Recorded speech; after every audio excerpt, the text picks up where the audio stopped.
할렐루야. 복된 수요일 저녁입니다. 한 3일 동안도 잘 되셨죠?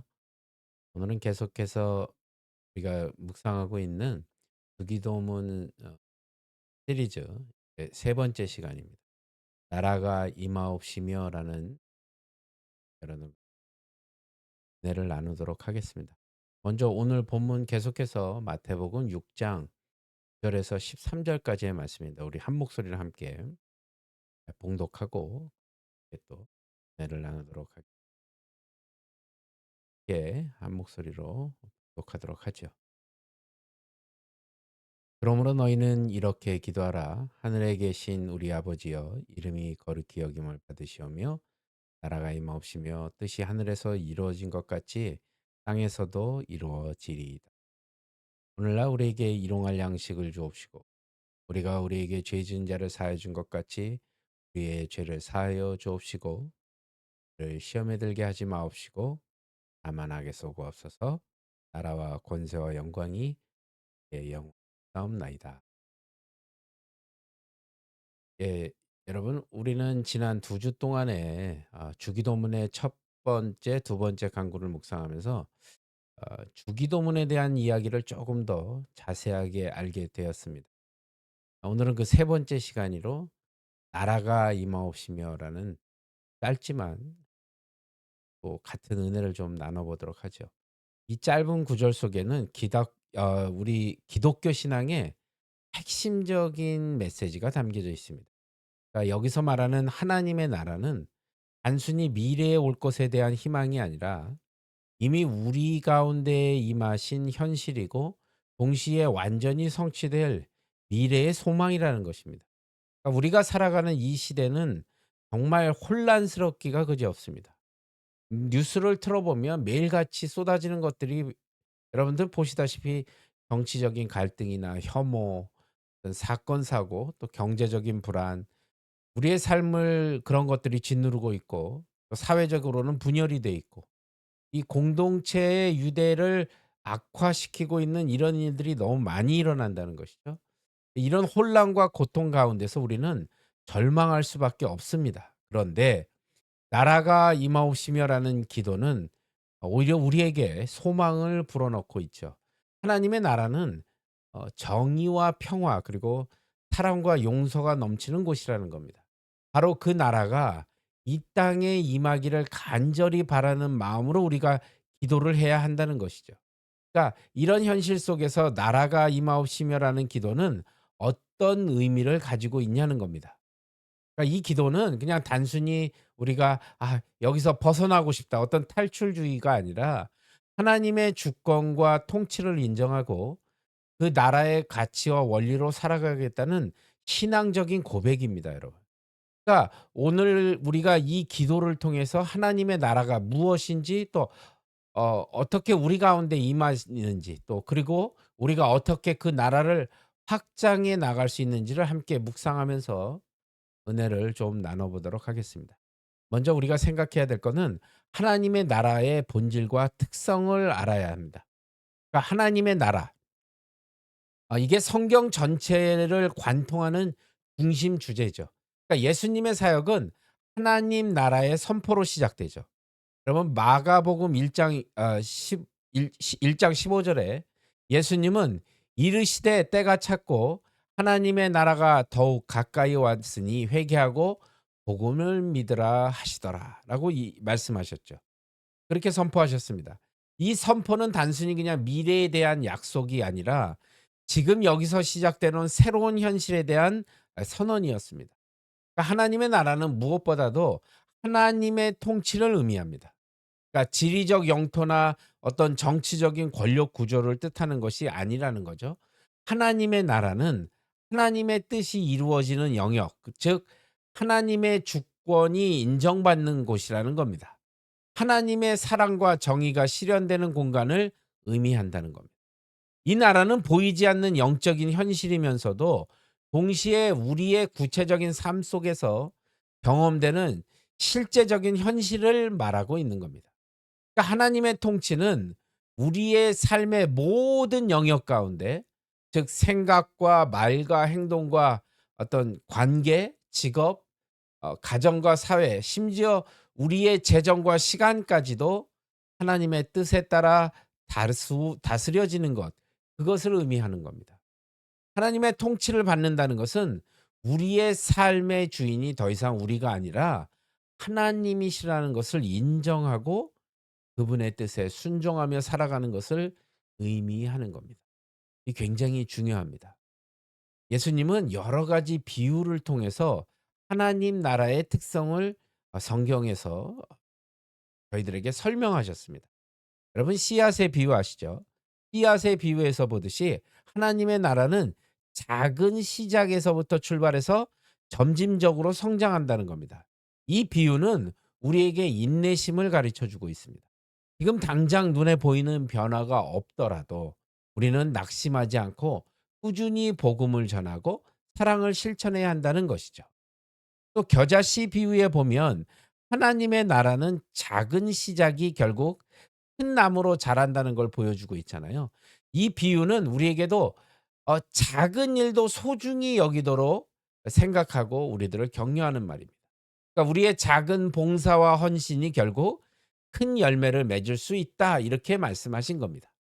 또 누룩의 비유에 보시면 하나님 나라가 은밀하게 그러나 확실하게 온 세상을 변화시키는 능력을 가지고 있다는 것을 설명하고 있습니다. 그러니까 이 비유는 우리에게 세상을 변화시키는 능력이 있다는 것을 알려주고 있는 거죠. 우리는 세상의 빛과 소금입니다.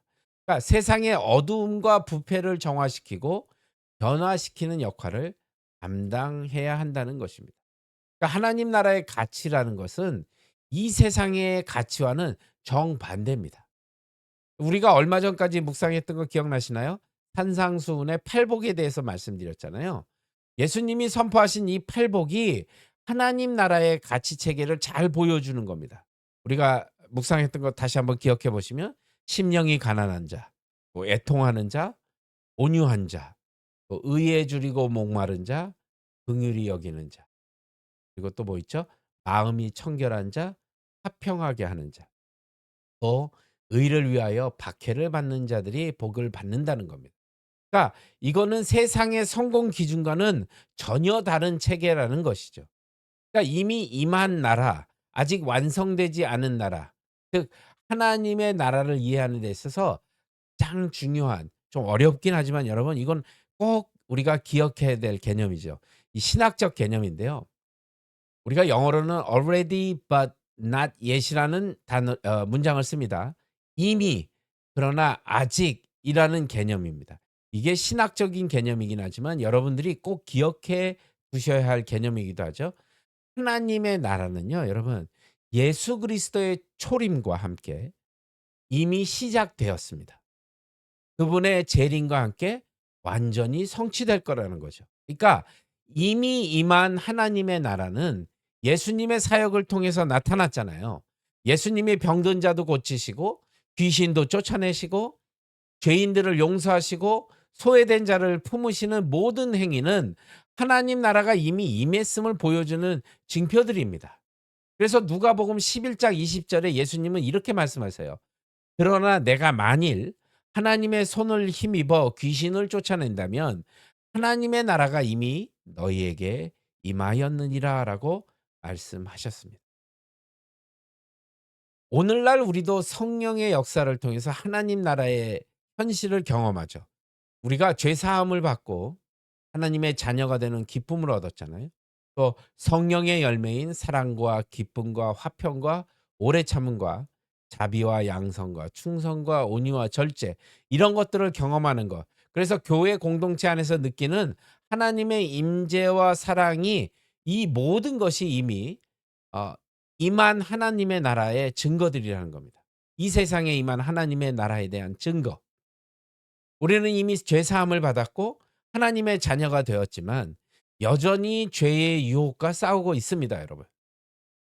우리는 이미 성령의 열매를 경험하지만 여전히 부족하고요. 여전히 연약합니다. 저뿐만 아니라 여러분들 모두가 그렇다는 겁니다. 이런 현실 속에서 우리는 끊임없이 회개하고 성령님의 도우심을 구하며 하나님 은혜 안에서 성장해 나가야 된다는 겁니다. 그런데, 그런데 동시에 우리는 하나님의 나라는 아직 완성이 되지는 않았습니다. 우리는 여전히 죄와 사망, 고통과 슬픔이 존재하는 세상에 살고 있잖아요. 불의와 억압이 아직도 있고요. 가난과 질병이 있고 전쟁과 갈등이 여전히 우리 주변에 있습니다. 우리 자신도 완전하지 못하죠. 때로는 우리도 좌절하고 실패하고 합니다. 그런데 이는 하나님의 나라가 아직 완전히 실현되지 않았기 때문에 그렇거든요. 우리는 이미 교회를 통해서 하나님 나라의 공동체를 경험하고 있지만 여전히 불의와 억압이 존재하는 세상에 살고 있다는 것입니다. 이러한 현실 속에서 우리는 교회의 울타리를 넘어서 세상 속으로 나아가서 가난하고 소외된 자들을 돌보고 정의와 평화를 실현하기 위해서 노력해야 한다는 겁니다. 그래서 이런 현실 속에서 "나라가 임하시오며"라는 기도는 더욱 절실할 수밖에 없죠. 우리는 이미 맛본 하나님 나라의 기쁨을 기억하면서 동시에 그 나라의 완전한 실현을 간절히 소망하는 겁니다. 그래서 이 기도는 하나님의 완전한 통치가 온 땅에 임하기를 바라는 종말론적 소망의 표현이기도 합니다.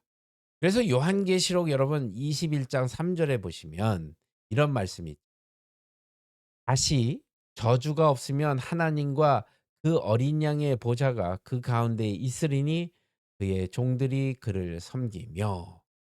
예. 여기에 묘사된 새 하늘과 새 땅 또 새 예루살렘의 환상은 완성될 하나님 나라의 모습을 보여주고 있는 겁니다. 그러니까 모든 눈물이 씻어지고요. 사망도 없고요. 아픈 것과 슬픈 것과 우는 것이 다시는 있지 않을 그 나라. 바로 그 나라를 우리는 소망하고 있는 겁니다.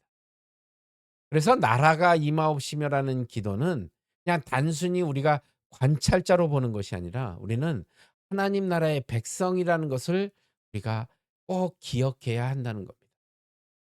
베드로전서 2장 9 절에 우리가 암송했던 말씀이기도 한데 같이 한번 읽어 볼까요? "그러나 너희는 택한 족속이요 왕 같은 제사장들이요 거룩한 나라요 그의 소유가 된 백성이니 이는 너희를 어둠에서 불러내어 그의 기이한 빛에 들어가게 하신 이의 아름다운 덕을 선포하게 하려 함이라."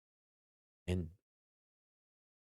여러분 우리는 하나님 나라의 백성으로서 아주 특별한 정체성을 여러분 갖고 있습니다. 그 정체성이 무엇이냐면요. 첫 번째로 우리는 택하신 족속이라는 겁니다. 그러니까 하나님께서 우리를 선택하셨죠. 이는 우리의 공로나 자격 때문이 아니라 순전히 하나님의 은혜와 사랑 때문입니다. 이 선택은 특권이지만 동시에 책임을 가지고 있다고 말씀드렸잖아요. 하나님께서 우리를 선택하신 것은 마치 보물을 발견한 사람이 그 보물을 소중히 여기고 잘 관리해야 하는 것과 같습니다. 그러니까 우리는 하나님의 선택을 받은 자로서 그 부르심에 합당한 삶을 살도록 노력해야 한다는 것입니다. 그리고 두 번째로 우리는요. 왕 같은 제사장들입니다. 구약 시대의 제사장은 하나님과 백성 사이의 중재자 역할을 했죠. 그러니까 우리도 이 세상에서 하나님과 사람들 사이에 다리 역할을 해야 한다는 겁니다. 우리의 삶과 우리의 말과 행동을 통해서 하나님을 세상에 알려야 한다는 거예요. 또한 왕적인 권위를 가진 사람들로서 세상을 선하게 다스리는 일에 참여해야 한다는 말씀입니다. 그러니까 왕 같은 제사장으로서 우리는 세상을 하나님의 정의와 평화로 다스리는 일에 참여해야 된다는 거예요. 그래서 불의에 맞서서 싸우고요. 약자를 보호하고 환경을 보존하는 등 다양한 방식으로 우리는 나타낸다는 말. 그리고 세 번째 우리는요. 거룩한 나라의 일원입니다. 이 거룩하다는 말은 구별된다고 말씀드렸죠. 우리는 세상과 구별된 삶을 살아야 합니다. 여러분. 그런데 이는 세상으로부터 도망가는 게 아니라요. 세상 안에서 다른 가치와 원리로 사는 것을 의미하는 겁니다. 그러니까 우리가 가지고 있는 가치관, 우리의 우선순위, 삶의 방식이 하나님 나라의 원리를 반영해야 한다는 겁니다. 그게 거룩한 나라의 이론입니다. 그리고 네 번째로 우리는 그의 소유가 된 백성입니다. 그러니까 우리는 하나님께 속한 사람들이에요. 우리는 우리의 존재 목적이 하나님께 있음을 의미하는 겁니다. 우리는 하나님의 영광을 위해 살아가는 사람들이라는 것을 꼭 기억하십시오. 이런 정체성을 꼭 갖고 계신, 그래서 우리는 세상에서 독특한 존재라는 겁니다. 우리는 이 땅의 시민이면서 동시에 하늘나라의 시민이라는 겁니다. 빌립보서 3장 20 절에 보면요, 여러분. "그러나 우리의 시민권은 하늘에 있는지라"라고 말합니다. 그러니까 이는 우리가 이 세상의 책임을 외면하라는 뜻이 아니라 오히려 하늘나라의 시민으로서의 정체성을 가지고 이 땅에서 빛과 소금의 역할을 당해야 한다는 뜻을 말하고 있는 겁니다. 그래서 하나님 나라의 백성으로서 우리는 특별한 사명을 가지고 있습니다. 마태복음 5 장에 보시면 특별히 13 장에서 16 절에 보시면 예수님은 우리를 세상의 빛과 소금이라고 말씀하셨거든요. 그러니까 소금은 부패를 방지하고 맛을 내는 역할을 하고, 빛은 어두움을 밝히고 길을 제시하는 역할을 합니다.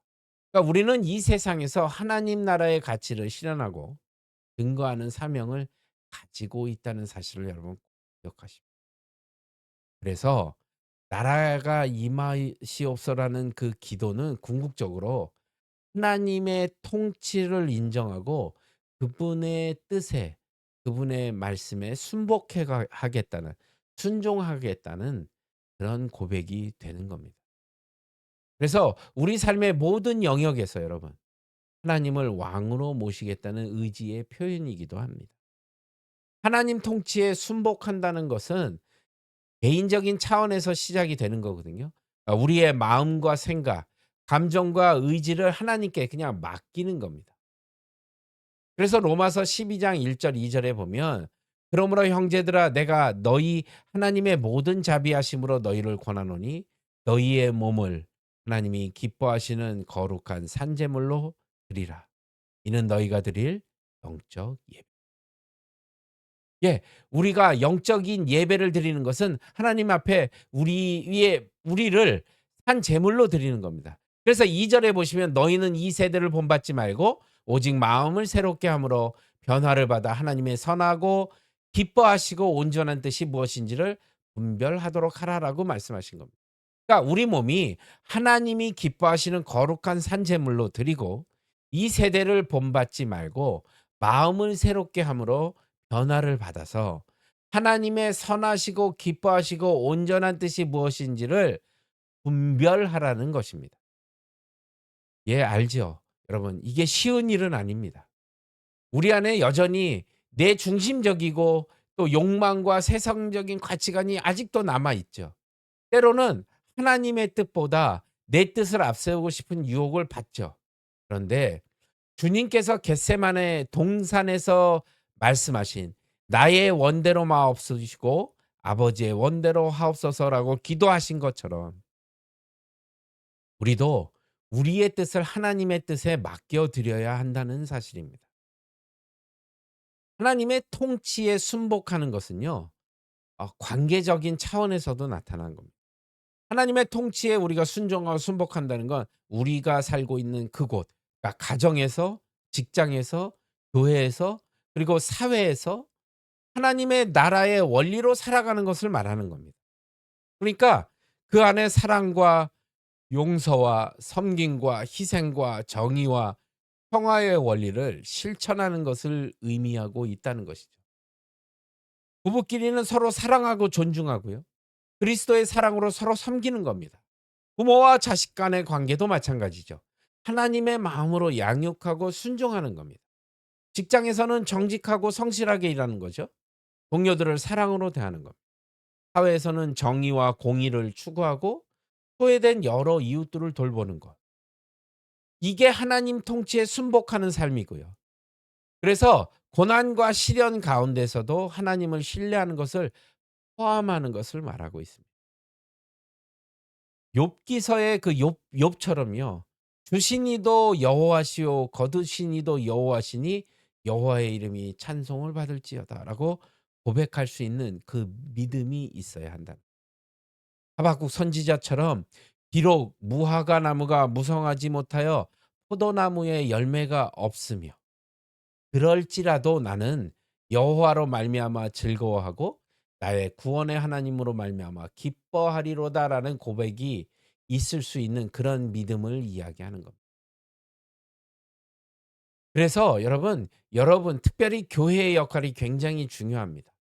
하나님 나라와 교회는 동일하지는 않지만 교회는 하나님 나라의 징표이며 도구이죠. 그래서 교회는 하나님 나라의 현실적인 실현체이면서 동시에 그 나라의 완성을 위한 하나님의 도구입니다. 그래서 교회는 하나님 나라의 가치를 실현하는 공동체여야 한다는 겁니다. 그래서 여러분 제가 계속 강조하는 것들. 교회 안에서 사랑과 용서, 화해와 평화, 정의와 긍휼이 실현돼야 한다는 겁니다. 그래서 교회는 세상과 구별되는 독특한 공동체의 모습을 보여주어야 한다는 것이죠. 그래서 교회는 하나님의 나라를 선포하는 공동체여야 한다는 것입니다. 어떻게 해요?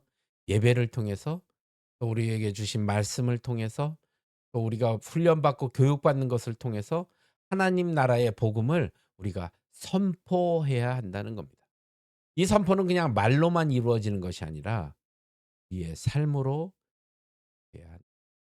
그래서 교회는 하나님 나라의 확장을 위한 전진 기지라고 생각하시면 돼요. 교회는 안으로만 향하는 공동체가 아니라 밖으로 나아가는 공동체여야 된다.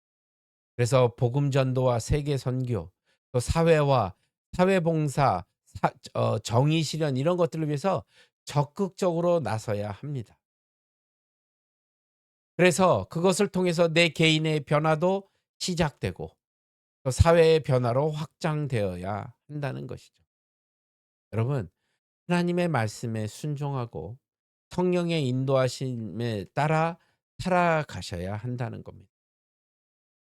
거룩한 삶을 추구하고 그리스도의 성품을 닮아가는 삶을 하시기 바랍니다. 그래서 기도와 말씀, 예배와 교제를 통해서 하나님과의 관계를 더욱더 깊이 하시는 저와 여러분이 되시길 바랍니다.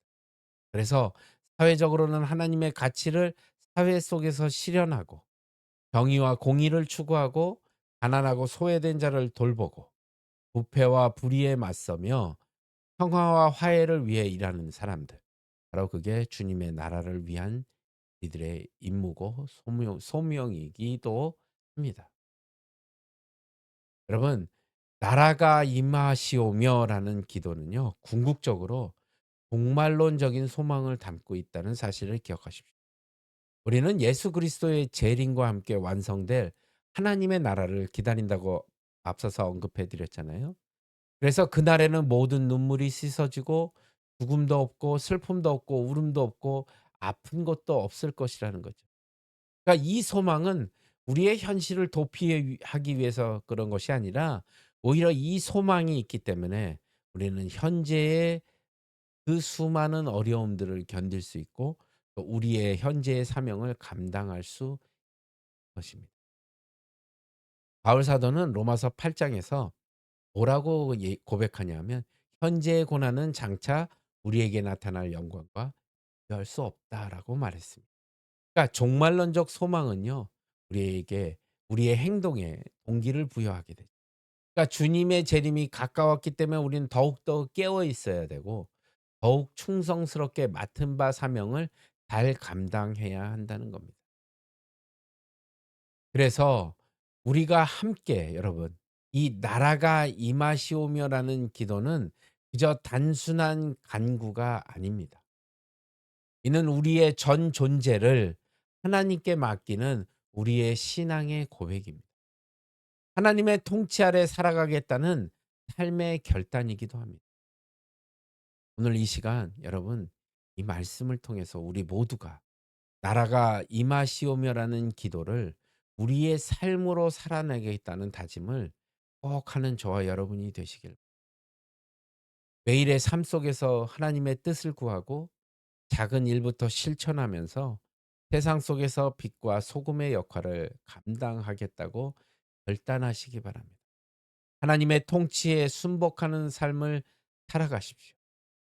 우리의 개인적인 삶부터 가정과 교회와 사회에 이르기까지 하나님의 뜻이 이루어지도록 기도하고 노력하셔야 합니다. 어려움과 시련 가운데서도 하나님을 신뢰하고 그분의 선하신 뜻을 인정하셔야 합니다. 그리고 하나님의 나라를 꿈꾸며 살아갑시다. 소망으로 살고 현재에 충실하고 변화의 주체가 되고 연합을 추구하며 복음을 전하는 저와 여러분이 됩니다. 교회는 하나님 나라의 징표가 되고 개인은 하나님 나라의 증인이 된다는 사실을 여러분 기억하십시오.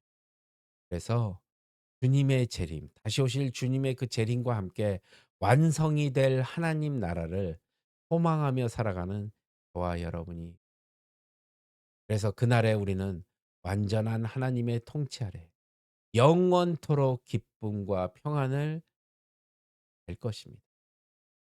여러분, 오늘 말씀을 맺으면서 꼭 기억하십시오. 하나님의 나라는 반드시 임할 것입니다. 우리 주 예수 그리스도께서 만왕의 왕, 만주의 주로 다시 오실 때까지 우리는 그 나라의 백성답게 살아가야 합니다. 하나님의 은혜와 평강이 오늘도 이 말씀을 듣는 여러분 모두에게 임하시기를 우리 주 예수 그리스도의 이름으로 축원합니다. 기도하겠습니다. 하나님 아버지, 오늘도 그 하나님의 나라를 꿈꾸며 그 소망을 가지고 나아갑니다. 주님과 함께 동행하는 귀하고 복된 삶을 살게 하여 주시고, 오늘도 우리 주님께서 지켜주셨던 것처럼 우리들의 삶을 주장하여 주시고 주님과 동행하는 귀하고 복된 삶을 살 수 있도록 도와주시옵소서. 모든 것 주님께 감사드리오며 나사렛 예수 그리스도를 받들어 간절히 기도드리옵나이다. 아멘. 예, 여러분 이제 수요 예배를 마치게 됩니다. 여러분 남은 시간도 만나는 시간까지 주 안에서 함께 애쓰고 힘써 나아갈 수 있도록 함께 해 주시기 바랍니다. 특별히 우리가 큐티를 지금 하고 있잖아요. 큐티 묵상과 함께 매일매일 여러분 훈련한다는 마음으로 해 주시면 감사하겠습니다. 예, 주기도문으로 예배를 마치도록 하겠습니다. 하늘에 계신 우리 아버지여, 이름이 거룩히 여김을 받으시오며 나라의 마옵시며 뜻이 하늘에서 이루어진 것 같이 땅에서도 이루어지리다. 오늘날 우리에게 일용할 양식을 주옵시고 우리가 우리에게 죄 지은 자를 용서한 것 같이 우리의 죄를 사하여 주옵시고 우리를 시험에 들게 하지 마옵시며 다만 하기도 구하옵소서. 대개 나라와 권세와 영광이 영원히 싸움나이다. 아멘. 예, 여러분 주 안에서 평안하십시오. 샬롬.